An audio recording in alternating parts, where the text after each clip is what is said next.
భువనగిరి పట్టణంలో భారతీయ జనతా పార్టీ ఆధ్వర్యంలో ఈరోజు తెలంగాణ రాష్ట్రంలో బీసీ బంద్ ప్రకటించినందుకు అలాగే భారతీయ జనతా పార్టీ బీసీ బంద్కు మద్దతు తెలపడం జరిగింది. యాదాద్రి భువనగిరి జిల్లా అధ్యక్షులు ఊట్కూరు అశోక్ గౌడ్ మాట్లాడారు. బీసీకి అండా భారతీయ జనతా పార్టీ జెండా అంటూ ఆయన మాట్లాడారు. అదేవిధంగా బీసీ బంద్ మద్దతుగా భువనగిరి పట్టణ శాఖ బీజేపీ అధ్యక్షులు రత్నాపురం బలరాం, యువ మోర్చా జిల్లా అధ్యక్షులు పట్నం కపిల్, భారతీయ జనతా యువ మోర్చా భువనగిరి పట్టణ శాఖ అధ్యక్షులు కానుకుంట్ల రమేష్, వినోద్, నాగరాజు, బుగ్గా దేవేందర్ తదితరులు పాల్గొన్నారు.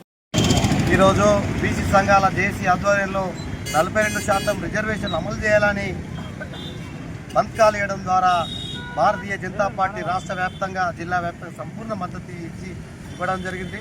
మేము బీసీ సంఘ నాయకులకు కానీ అఖిలపక్ష పార్టీ నాయకులకు కానీ బీసీ సోదరులు ఒకటే అడుగుతా ఉన్నాం.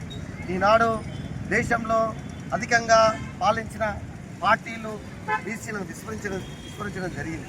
బీసీలకు రాష్ట్ర వ్యాప్తంగా కాదు దేశవ్యాప్తంగా అన్యాయం జరుగుతున్నది వాస్తవం. కానీ భారతీయ జనతా పార్టీ బీసీలకు సంబంధించిన పార్టీ, ఒక బీసీ సంఘ నాయకుడిని ప్రధానమంత్రి చేసిన పార్టీ బీజేపీ. ఈయన ఒక మైనార్టీ, ఒక ఎస్సీ, ఒక దళిత వర్గాలను ఉన్నత స్థాయిలో ఉంచిన పార్టీ భారతీయ జనతా పార్టీ. ఈనాడు స్థానిక సంస్థ పార్టీ తో పాటు గత అసెంబ్లీ ఎన్నికల్లో కూడా ఈ రాష్ట్రానికి ముఖ్యమంత్రి బీసీ ప్రకటించిన పార్టీ భారతీయ జనతా పార్టీ. ఈనాడు దేశంలో మంత్రిమండలంలో అయితేనేమి, ఈనాడు ఎంపీ ఎమ్మెల్యేలు అయితేనేమి అధిక స్థానాలు ఇచ్చిన పార్టీ బీసీలకు భారతీయ జనతా పార్టీ. బీసీ సోదరులారా, ఎవరు బీసీ ద్రోహాన్ని గ్రహించాలి? ఈ దేశాన్ని ఎక్కువ పాలించిన పార్టీ ఏదో గ్రహించాలా?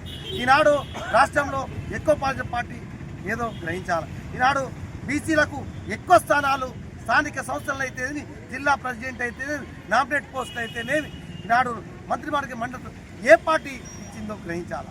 ఈ విధంగా బీసీలకు అన్యాయం చేస్తున్న పార్టీ ఏదో గ్రహించాలని భారతీయ జనతా ఏ పార్టీ మెంబర్షిప్ ఇదో చెప్తా ఉన్నాం. మిగతా పార్టీలో ఉన్న బీసీ నాయకులను కూడా ఒకటే కోరుతా ఉన్నాం, మీరు స్పష్టంగా గ్రహించండి. మతపరమైన రిజర్వేషన్ భారతీయ జనతా పార్టీ వ్యతిరేకం కాదు. సుప్రీంకోర్టు కూడా మతపరమైన రిజర్వేషన్ వ్యతిరేకం అని చెప్పడం జరిగింది. 42% భారతీయ జనతా పార్టీ స్వాగతిస్తుంది.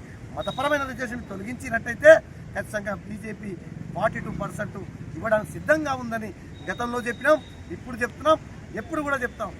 ఈ యొక్క వర్గాల వారిగా, మతాల వారిగా ఈనాడు విభజించి ఎవరు కల్లోలం చేస్తున్నారో బీసీలు ఒకసారి గ్రహించాలని చెప్తున్నాం. ఈనాడు కామారెడ్డి డిక్లరేషన్ ప్రజల ముందుకు తెచ్చింది ఎవరో ఒకసారి గ్రహించాలని చెప్తున్నాం. ఇవాళ ఎవరిని ప్రశ్నిస్తున్నారో ఒకసారి గ్రహించాలని చెప్తున్నాం. భారతీయ జనతా పార్టీ పెట్టి ఆడ కామారెడ్డి డిక్లరేషన్ చేసినా అని చెప్తాను. అడగవలసిన బాధ్యత మన బీసీ నాయకుల మీద ఉంది. బీజేపీని అడిగి మీరు ఎజెండాలో ఈ యొక్క ఎజెండాలో మీ ఇదొక 42% పెట్టినా ఒకసారి అడగవలసిన బాధ్యత బీసీ నాయకుల మీద ఉంది. ఏదేమైనప్పటికీ కూడా బీసీలకు అండగా భారతీయ జనతా పార్టీ జెండా ఉంటుంది. ఆ జెండా ఎప్పుడు బీసీలకు అనుకూలంగా ఉంటుంది. ఖచ్చితంగా బీసీలకు మద్దతు పలుకుతూ ఉందని ఈ జిల్లా అధ్యక్షునిగా మా భారతీయ జనతా పార్టీ తరఫున ఈ మీడియా ద్వారా తెలియజేస్తూ జై భారత్, జై హింద్.